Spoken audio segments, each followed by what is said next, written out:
Bonjour Mathieu. Bonjour Mathieu. Je me fais le porte-parole des agents de la filière numérique aujourd'hui. Rien que ça. Ouais. Et ils ont quelques questions. La première concerne les titres d'habilitation. Il semblerait que tous les agents n'ont pas encore reçu la mise à jour de leur titre d'habilitation. Peut nous éclairer sur le sujet? L'habilitation est la reconnaissance par l'employeur de la capacité d'une personne placée sous son autorité à accomplir les tâches qui lui sont confiées en toute sécurité. Et pour être habilité, il faut avoir suivi une formation qui permet de valider les compétences attendues. En cas de contrôle, chaque agent doit être en possession de son titre d'habilitation papier, à jour signé de sa main et de l'employeur. Il se passe quoi s'il l'a pas? Travailler sans habilitation, c'est comme conduire sans permis. Tu comprends bien qu'en cas de contrôle, ça peut te faire tout drôle.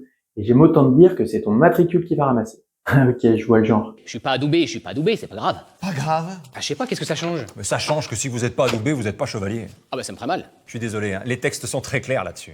Seuls sont chevaliers ceux qui sont adoubés.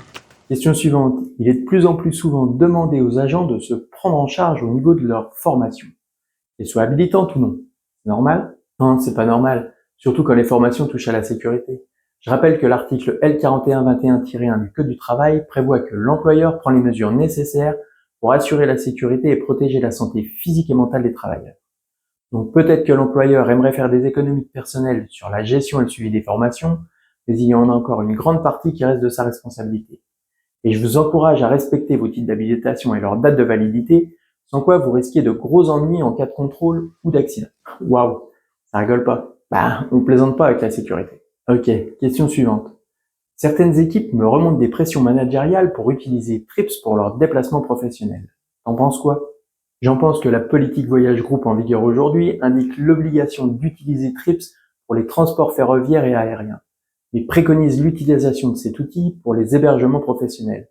Elle ne l'oblige pas, et c'est bien la PER 793, toujours en vigueur et d'actualité, qui s'applique et régit les montants des remboursements de frais au forfait. Ok, c'est noté. Une petite dernière avant de se quitter. Pour savoir qui bénéficie encore des IGD. La direction a sorti une liste des métiers et des activités qui donnent droit au pointage des IGD.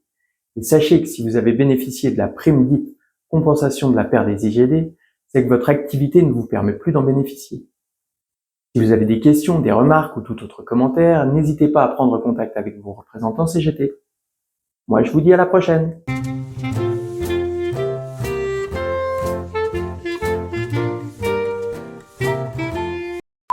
C'est pas vrai, ça commence.